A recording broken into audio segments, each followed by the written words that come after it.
Hello বন্ধুরা, good morning. তারপর বলো কেমন আছো তোমরা? নিশ্চয়ই খুব খুব ভালো আছো আর ভালো থাকবে। সঙ্গে আমিও ভালো আছি। শীতের সকালে সবাই কিন্তু ভীষণ সাবধানে থেকো।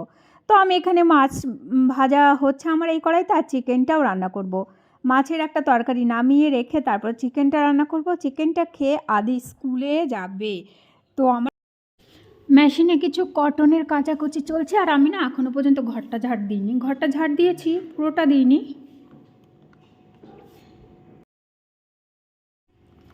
সকালে উঠে যেহেতু কিচেনটা সবার আগে, তার জন্য একটুখানি আমি ঝাড় দিইনি, শুধু কিচেনটা ঝাড় দিয়ে বাইরে করে দিই, তারপরে বাদ বাকিটা তখন এই যে আমি ঝাড়ুটা নিয়ে নিয়েছি আর ঝাড় দেবো।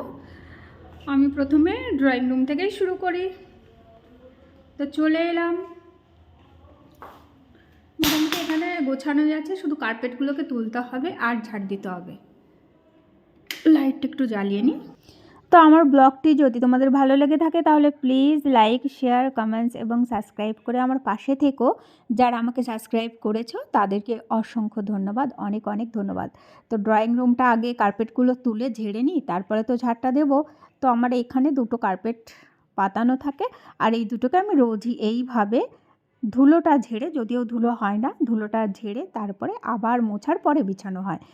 আর এগুলো না তুলে ঠিক ঝাড় দিলে ভাল লাগে না, তাই জন্য আমি রোজই এদেরকে তুলে ঝাড় দিই, তারপরে মোছার পরে ওগুলো আবার বিছিয়ে দিই, মানে দুপুরবেলা। আর এদিকে আমি টিভি ইউনিটটাও একটু মুছে নিলাম। এটা আমার রোজকার রুটিন। এত পরিষ্কার করে রাখার পরেও যেন ধুলোর একটা লেয়ার দেখাই যায় চোখে, সেটা পড়ে। যাই হোক, এর মধ্যে যতটা পারি করে রাখি। আর এইগুলো মুছতে না আমি ডাস্টার যে কাপড়গুলো হয় সেগুলো একদমই দিই না। ওর থেকেও নরম একদম প্যানপেনে যে কাপড়গুলো, কখনো আমার ওড়না, কখনো আদির গেঞ্জি, এইগুলো দিয়েই মুছি। কেন কি কাচের ওপর তো স্ক্র্যাচ পড়ে যেতে পারে। আমি আমার সাবধানতা অবলম্বন করে পরিষ্কার রাখার চেষ্টা করি, তারপরে হলে আর করার কিছু নেই। তো সোফার গাটাকেও একটু ক্লিন করে দিতে থাকছি, এইগুলোও একটু মুছে দিই, কেন কি ঝাড়ু দেওয়ার পরে আমি ডাস্টিংটা করি। আর এদিকে চলে এলাম স্নানের পরে, পুজোর পরে। এই যে মাছ ভাজা করব, আমি ফ্রিজ থেকে বের করে নিয়েছি মাছ ভাজবো জন্য। স্নানের পরে আমার না রান্নাঘরে আসতে একটুও ভালো লাগে না, জানি না তোমাদের কেমন লাগে। কেন কি একদম পরিষ্কার করে গেলে রান্নাঘরটাকে আবার ঢুকে নোংরা করতে ইচ্ছা হয় না। নোংরা মিনস ওই তেল মশলা এগুলো। তো এখন আমি মাছটা যেহেতু ভাজবো, আমাকে তো রান্নাঘরে আসতেই হবে, যার জন্য এসছি। আর এখন মাছও ভাজছি, তারপরে আমি গরম গরম মাছ ভাজারে ভাত খেয়ে নেবো, আর অবশ্যই তোমাদেরকে সঙ্গে নিয়ে। তো সঙ্গে তোমরাও থাকো। তো বন্ধুরা, এখানে আমি কড়াইটা চাপিয়ে দিয়েছি, মাছটা ভেজে নেব। সকালের একটা ভাজা আছে, আর আমি 2 পিস হলুদ আর লবণ মেখে রেখে দিয়েছিলাম ফ্রিজের মধ্যে, তো সেই দুটোকে ভাজবো। আর একটা ভাজা আছে, ভাবছি ওটাকেও গরম করে নিয়ে নেব। আর যেহেতু মাছ ভাজা দিয়ে ভাত খেতে গেলে কিন্তু মাছটা গরম গরম না হলে ভালো লাগে না, ভাতও গরম হলে খুবই ভালো হয়। সেই উপায়টা আর নেই, কেন কি সকালবেলা ভাত আমার, যার জন্য মাছটা গরম থাকলে তা দিয়েই হবে। তো আমি না দেখলাম আমি খেতে পারবো কি না জানি না, তার জন্য আবার টমেটো কুচি, পেঁয়াজ কুচি আর ধনিয়া পাতা কুচি দিয়েছি এর ভেতরে। তো সন্ধ্যা রাত্রে আবার মেঘার বার্থডে রয়েছে, সেখানে যেতে হবে। আদি যাবে, আদিকে পৌঁছে দিতে যাচ্ছি। আর আমি একটু ছবি টবি তুলবো, তার জন্য আমিও যাচ্ছি। চিরুনি করেছিস মাথায়? যাও চিরুনি করে আসো, যাও। করনি করনি, চলো এটা নাও, গিফটটা নাও, চলো।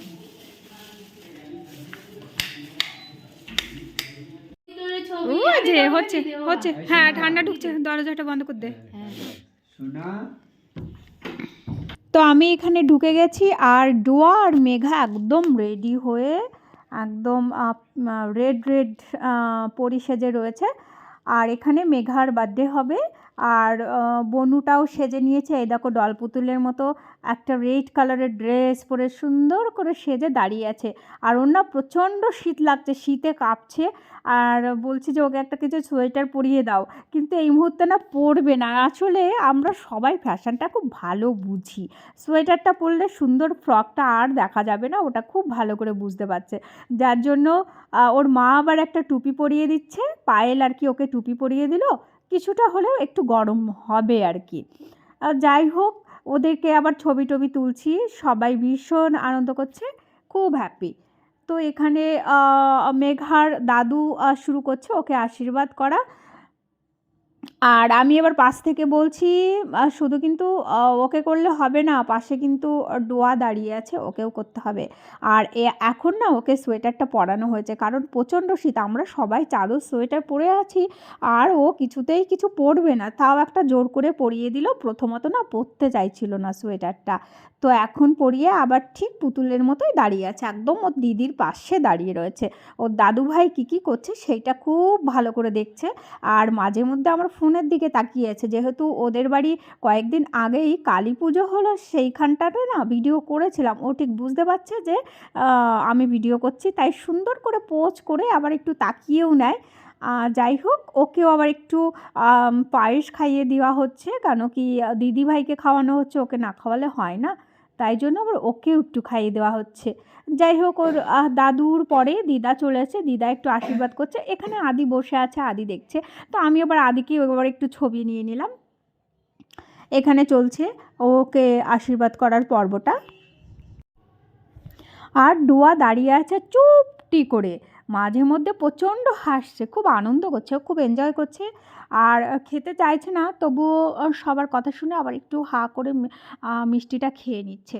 যাই হোক, তিনজনে আবার ইয়েটা ধরলো, কেকটা কাটবে, সেই তাই ধরেছিল ছুরিটা, কিন্তু এর মধ্যে না আবার ক্যান্ডেলটা জ্বালাতে ভুলে গেছিলো, তো তাই দিয়ে আবার ক্যান্ডেল জ্বালানো হলো, আর আমরা সবাই মিলে হ্যাপি বার্থডে মেঘা বলছি। Happy birthday.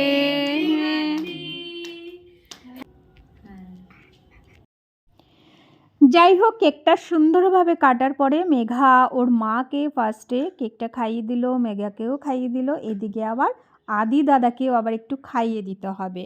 তারপরেই রয়েছে আমার পর্ব। মেঘাকে একবার বলা হচ্ছে ওকে দে দে, তাকে দে, এবার ও না কনফিউজড হয়ে যাচ্ছে।